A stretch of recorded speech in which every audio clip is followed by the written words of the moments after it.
Pétrole, gaz, fer, alumine, cuivre, nickel, bois, coton, soja.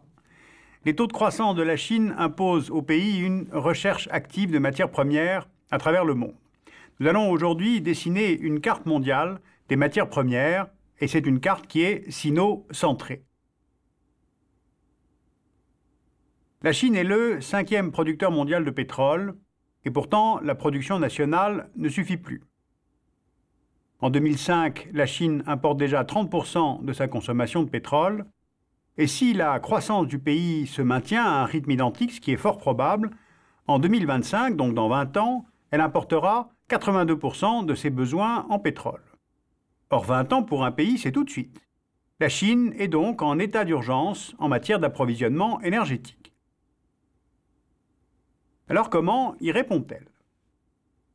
L'essentiel des importations chinoises de pétrole vient du Moyen-Orient. Or, la région est politiquement instable et en outre, cela impose d'acheminer ce pétrole par une route maritime de plus de 10 000 km, partant du golfe Persique jusqu'au port de Shanghai en passant par le détroit d'Ormuz et le détroit de Malacca. La sécurité de cette ligne maritime est assurée par les marines britanniques, françaises, mais surtout par les flottes américaines qui croisent dans la région.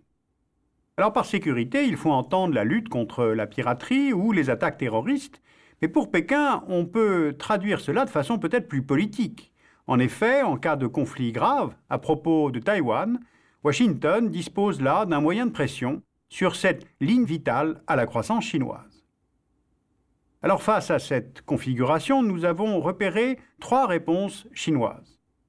D'abord, privilégier les oléoducs sur les tankers, ensuite acquérir des nappes hors de Chine, et puis enfin diversifier les fournisseurs. Donc première réponse, les oléoducs terrestres.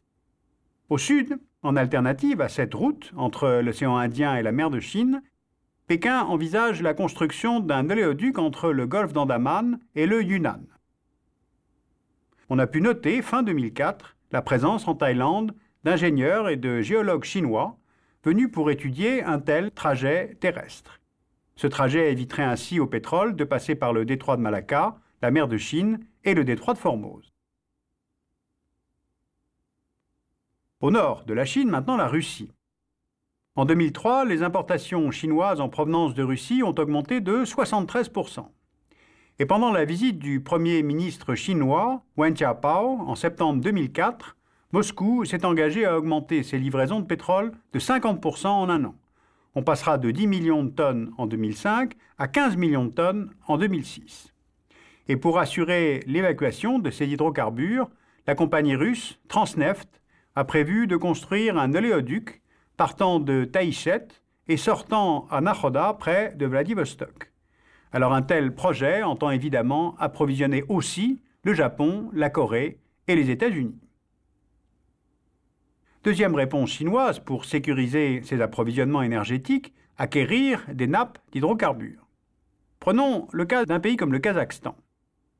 Hu Jintao, le président chinois, a accueilli à Pékin son homologue kazakh au printemps 2004, et l'un des accords qui a été signé prévoit la construction d'un oléoduc dans la province du Xinjiang entre Atassou et Alachankou. Sa construction a débuté en septembre 2004 et devrait terminer fin 2005.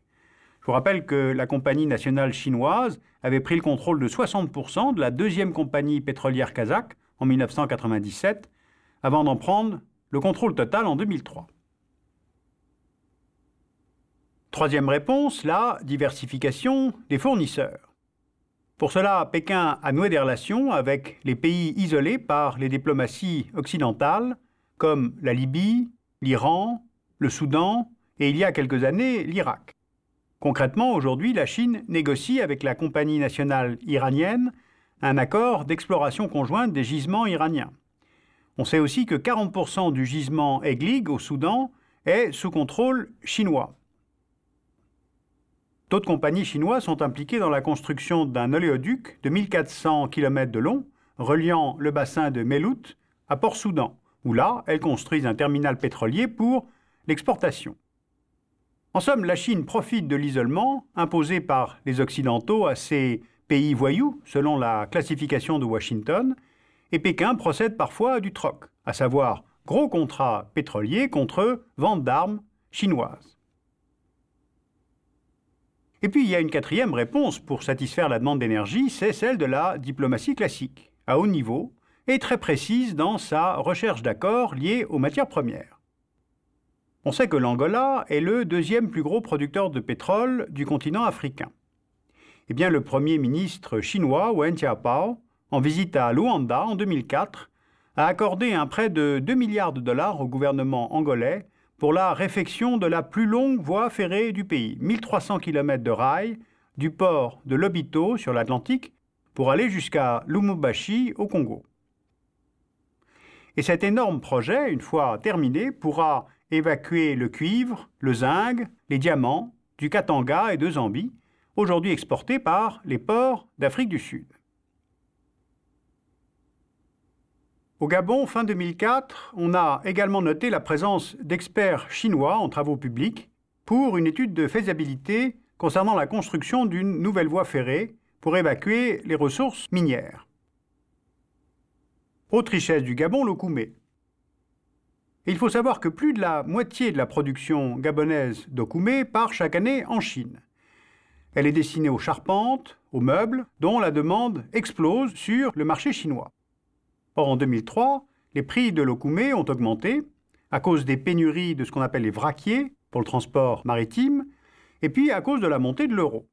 Donc, les importateurs chinois, voulant peser sur les prix de vente, ont tout simplement divisé par deux leurs commandes à la Société nationale des bois gabonais, qui s'est retrouvée asphyxiée et qui a dû baisser ses marges.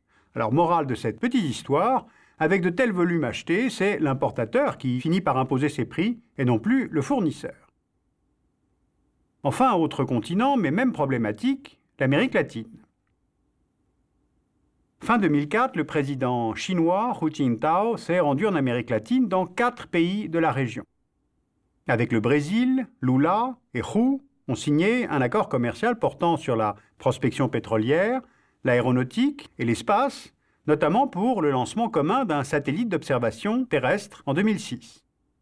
À cette occasion, le producteur d'acier chinois Baosteel a investi 1 milliard de dollars dans les mines brésiliennes. En Argentine, le président chinois a annoncé un investissement de 20 milliards de dollars pour la modernisation du réseau ferroviaire et pour la construction de routes. Alors, objectif évident, c'est faciliter les exportations des richesses minières de la région vers le Pacifique. 20 milliards de dollars, tout de même, ce n'est pas rien. Et puis enfin, avec le Chili, le président chinois a signé un traité bilatéral de libre-échange.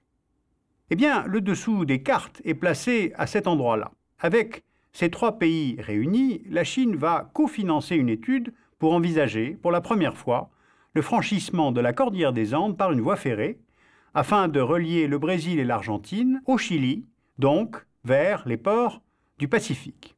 Et ceci afin de favoriser les exportations de matières premières de la région. Et ce qu'il faut savoir, c'est qu'en échange des investissements chinois, ces pays s'engagent à ne pas porter de plainte anti-dumping auprès de l'OMC contre la Chine. Dernier élément, lors de ce voyage, le président chinois a fait une escale à La Havane.